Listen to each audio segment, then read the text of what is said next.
Hello everyone, let's continue with lecture number 2.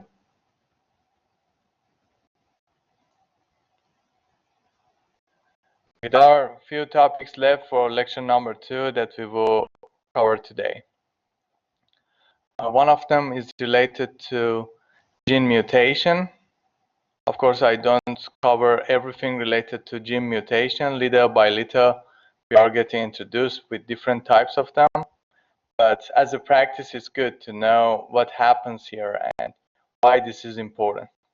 So in case our gene doesn't have any mutation, like this, we call it a control. And the other gene types, which are derived from a gene mutation, we showed like this. So the whole thing here happens at DNA level. So if you remember, when we transcribe DNA or gene, we reach mRNA level. And you see, for example, TTC, we showed for mRNA level AAG. But the fact is that if you remember, for DNA we had double helix, so it has 2 strands. And when we reach mRNA level, we will have 2 different mRNA which are derived from the same DNA. Okay, so we will have also TTC, and T will be changed to U when we talk about mRNA level. So you will have UUC, and that one will also can synthesize protein.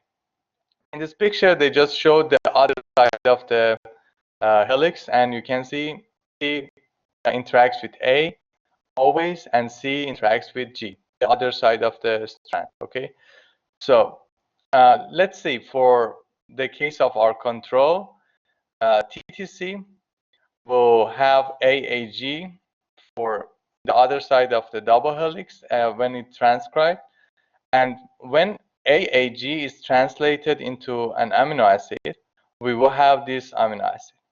Okay, so this is the normal case, this is our control. But let's see what happens when we have point mutation. What does it mean, point mutation? It means that only a single nucleotide is affected.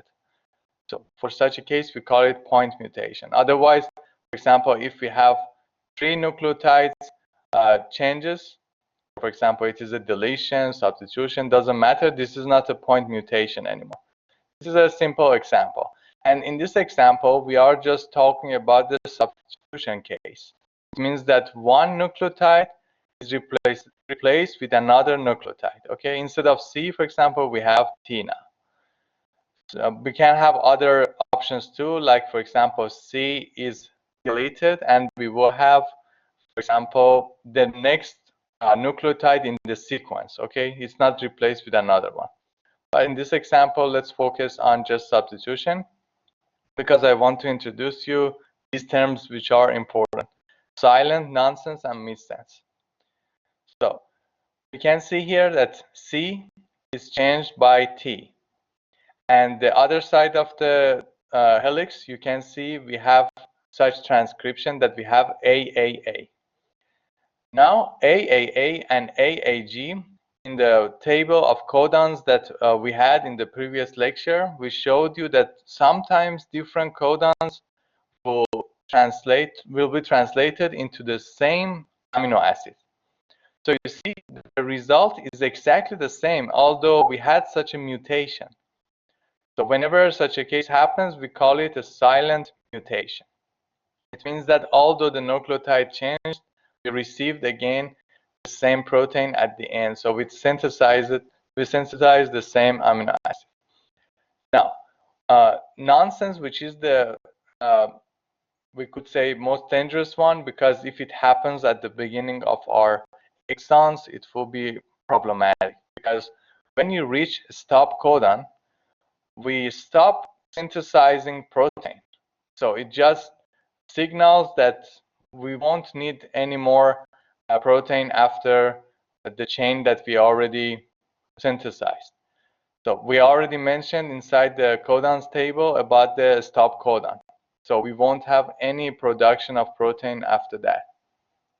So you see, when by accident we created UAG, then in that scenario, we will stop synthesizing, and it could be very dangerous for producing the correct protein that we need in our body.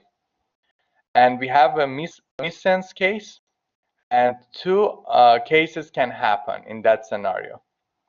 Like, for example, we reached a different amino acid at the end by just substituting the second nucleotide from T to C. And because of that, we will have AGG in the other side of the double helix as our mRNA. And this one synthesized a different amino acid. So you see, these two amino acids are different. But the case is that they have pretty much the same function. And one thing which is very important in amino acids is that whether they are attracted to water in our body or not. And this is very important because if they act differently, it could totally change the structure of your protein. So as you remember, these amino acids will come together to form a protein. So if one of them acts differently, sometimes it can lead to another structure of protein, and maybe that protein won't be functional as we want it to be. So in this case, they have pretty much the same functions. And because of that, maybe our protein is still functional and does its work as we expected. So in that case, we have missense mutation, but we were lucky that they had the same function somehow. But when we reach a different type of amino acid and the function of it is totally different with the original one, then this one could be totally problematic. So please go through this picture. This is very useful in order to know about different types of mutation and why we need them, because when we are doing alignment, then we should be careful about these things, because we never want to reach, for example, stop codon, the time which is too early, because we want our sequence to continue and synthesize protein as much as we need it. Right, so we have now scoring metrics, and how did we come up with it? With the scoring function. We already talked about scoring function on Monday, and you see at the end we will reach such a table as our scoring metrics. You can see on the left side, we named it by 3 letters, but usually we name it with 1 letter. This is much better because the sequences that we will deal with, it contains 1 letter representing our amino acids. So I suggest you guys always use 1 letter instead of 3 letters like this.